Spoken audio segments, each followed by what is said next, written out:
அனைவருக்கும் வணக்கம் நண்பர்களே. நாம் இன்னைக்கு இந்த வீடியோ பதிவின் மூலமாக என்ன தெரிஞ்சுக்க போகிறோம் அப்படின்னா, கடகராசிக்காரர்களுக்கு அடுத்து வரும் 15 நாட்கள் எப்படிப்பட்ட மாற்றம் நிகழப் போகிறது என்று பார்க்க போகிறோம். மேலும் கடகராசிக்காரங்க நல்ல குணங்களை பெற்றிருப்பாங்க. அமைதியானவராகவும் நல்ல ஆசானாகவும் ஒழுக்கமானவர்களாகவும் மனிதநேயம் கொண்டவராகவும் இருப்பாங்க. தாயின் குணங்களாக வளர்ப்பு, விட்டு கொடுத்தல், தியாகம் ஆகிய குணங்கள் இவர்களிடம் அதிகமாகவே காணப்படும். கருணை, உதவும் மனப்பான்மை கொண்டவர்கள் கடகராசிக்காரங்க இருப்பாங்க. அப்படிப்பட்ட கடகராசிக்காரர்களுக்கு அடுத்து வரும் 15 நாட்களும் எப்படிப்பட்ட மாற்றம் அவர்களுடைய வாழ்க்கையில ஏற்பட போகிறது என்று பார்க்க போறோம். இந்த பதிவானது கடகராசிக்கார அன்பர்களுக்கு ஒரு நல்ல பதிவாக அமையும். எனவே நீங்க கடகராசிக்காரராக இருந்தால் மறக்காம எங்களுடைய சேனலை சப்ஸ்கிரைப் பண்ணுங்க. கூட இருக்க பெல் பட்டனையும் மறக்காம கிளிக் பண்ணுங்க. அப்பதான் நாங்க போடுற ஒவ்வொரு பதிவும் நோட்டிபிகேஷன் மூலமா உடனுக்குடன் உங்களை சென்றடையுங்க. இப்போ வாங்க வீடியோக்குள்ள போகலாம். வீடியோக்குள்ள போறதுக்கு முன்னாடி உங்களுக்கு முழுமுதற் கடவுளான விநாயக பெருமான ரொம்ப பிடிக்கும்னா கணபதியே போற்றி போற்றி என்ன மந்திரத்தை மறக்காம 3 முறை எங்களுக்கு கமெண்ட் பண்ணுங்க. யூடியூப் ஸ்க்ரோல் பண்ணிட்டு இருக்கும்போது ஒரு ஆட் பார்த்தேன். அவர் பாத்தீங்கன்னா பிஏபி, அப்புறம் சினிமா ஆக்ட்ரஸ், பெரிய பெரிய சினிமா ஆக்ட்ரஸ், அப்புறம் அரசியல்வாதி, இவங்களுக்கு எல்லாருக்குமே ஜோசியம் பாக்குறவர் அப்படின்னு சொல்லி போட்டிருந்தாங்க. சரி, சும்மா ட்ரை பண்ணலாம்னு சொல்லிட்டு நானும் அந்த நம்பரை எடுத்து நான் கால் பண்ணி எனக்கு வீட்டில் இருக்கிற பிரச்சனையெல்லாம் சொன்னேன்.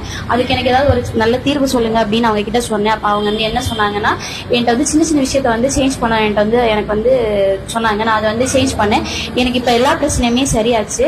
வீடியோக்கு மேலே அவங்க நம்பரை தரேன். உங்களுக்கு வீட்டில் குழந்தை பிரச்சனை, குடும்ப பிரச்சனை, காதல் பிரச்சனை, இப்படி நிறைய இருக்கும். கண்டிப்பா நீங்களும் இந்த நம்பருக்கு கான்டாக்ட் பண்ணி பாருங்க. உங்களுக்கு அதுக்கான தீர்வு கிடைக்கும். பாய் பாய். கடகராசிக்கார நேயர்களே, மே மாதத்தின் 2வது வாரத்தில் திருக்கணித பஞ்சாங்கப்படி நவகிரகங்களின் சஞ்சாரத்தை பார்த்தால் சூரியன் மேச ராசியில் அமர்ந்திருக்கிறாருங்க. 14ஆம் தேதி ரிஷபத்திற்கு இடம் மாறவும் செய்கிறாரு. செவ்வாய் மீன ராசியிலையும் இருக்கிறாரு. புதன் வக்ர நிவர்த்தி அடைந்து மேச ராசியிலையும் அமர்ந்திருக்கிறாரு. ரிஷபத்தில் குருவும் சஞ்சரிக்கிறாருங்க. சுக்கிரன் மேச ராசியில் சஞ்சரிக்கிறாரு. கும்பத்தில் சனி, மீனத்தில் ராகு, கன்னியில் கேது என கிரகங்களும் சஞ்சரிக்குதுங்க. இந்த வாரத்தில் வேறு கிரக மாற்றம் எதுவும் கிடையாதுங்க. மேலும் சந்திரன் இந்த வாரம் ரிஷபம், மிதுனம், கடகம், சிம்மம் ஆகிய ராசிகளையும் பயணம் செய்கிறாரு. மேலும் கன்னி, துலாம், விருச்சிகம், தனுசு ஆகிய ராசிக்காரர்களுக்கு சந்திராஷ்டிரமம் இருக்கிறதுனால அவர்கள் எந்த ஒரு செயலை செஞ்சாலும் கவனமுடன் செய்ய வேண்டும். இந்த வாரம் கிரகங்களின் சஞ்சாரம் கூட்டணி பார்வைகளால் மேசம் முதல் மீனம் வரை 12 ராசிக்காரர்களுக்கும் யாருக்கு அதிர்ஷ்டம் அதிகரிக்கும், சுபவிரய செலவுகள் யாருக்கு வரும் என்று தொடர்ந்து இந்த பதிவில் நாம் தெரிஞ்சுக்கலாம். அதில் கடகராசிக்காரர்களுக்கு எப்படி இருக்கிறது என்று தொடர்ந்து இந்த பதிவின் மூலமாக நம்ம தெரிஞ்சுக்கலாங்க.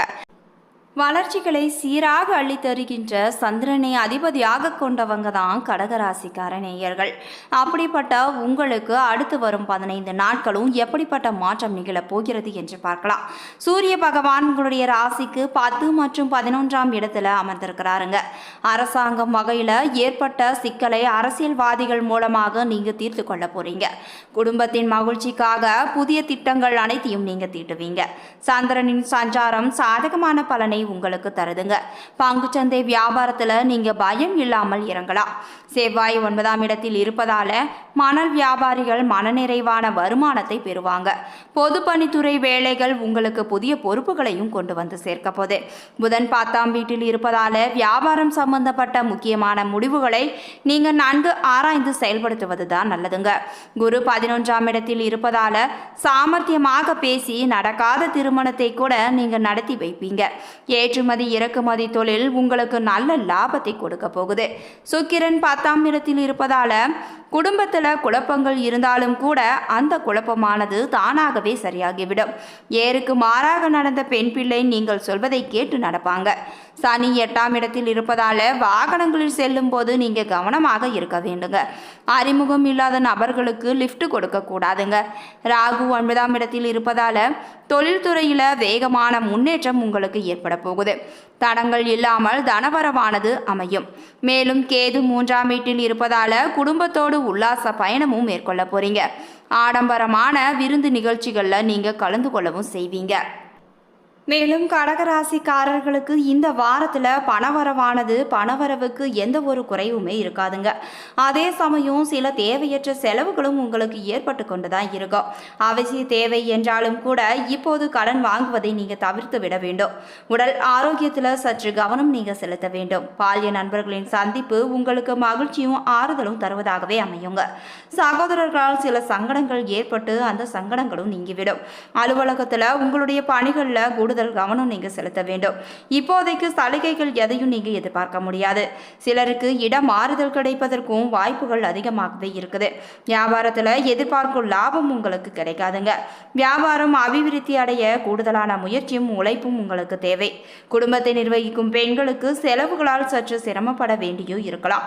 வேலைக்கு செல்லும் பெண்கள் அலுவலகத்தில் சலுகைகள் எதையும் நீங்க எதிர்பார்க்க முடியாது. உங்களுக்கான அதிர்ஷ்டம் தரும் நாட்கள் மே 14 மற்றும் 17.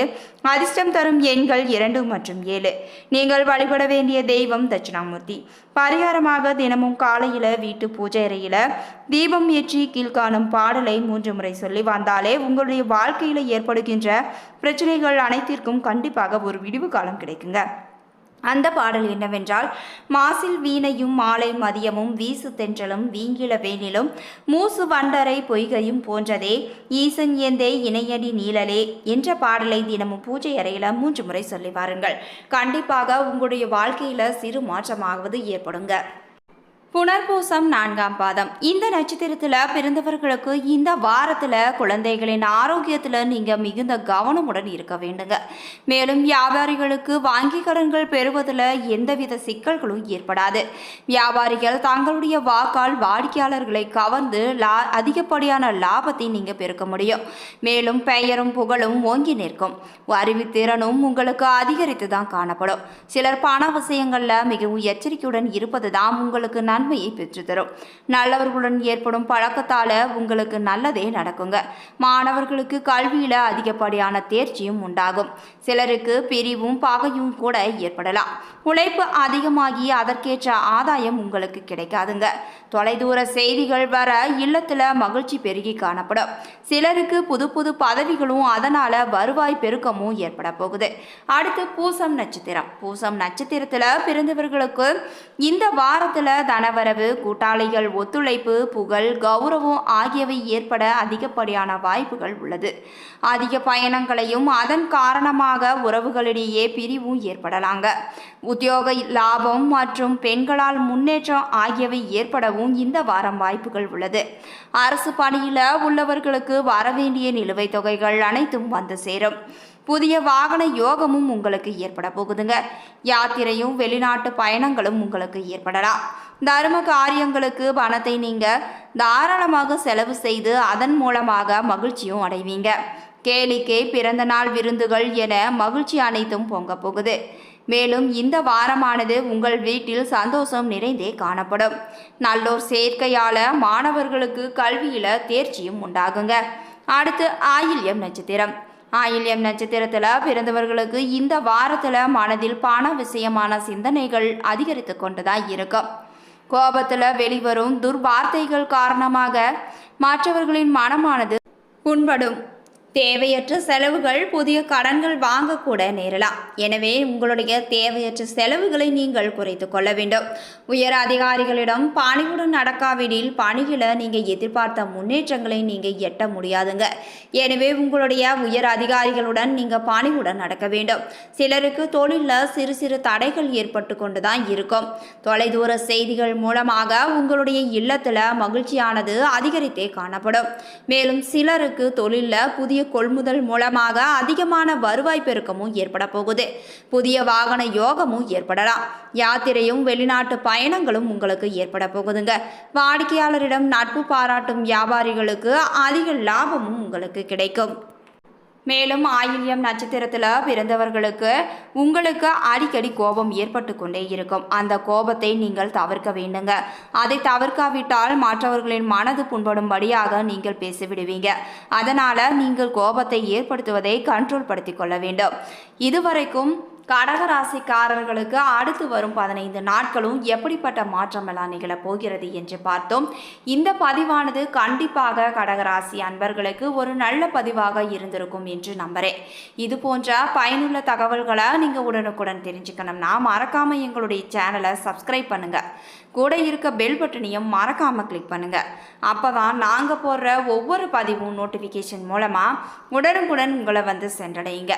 மேலும் உங்களுக்கு விநாயக பெருமானை ரொம்ப பிடிக்கும்னா கணபதியே போற்றி போற்றி என்ற மந்திரத்தை மறக்காம 3 முறை எங்களுக்கு கமெண்ட் பண்ணுங்க. நன்றி நண்பர்களே.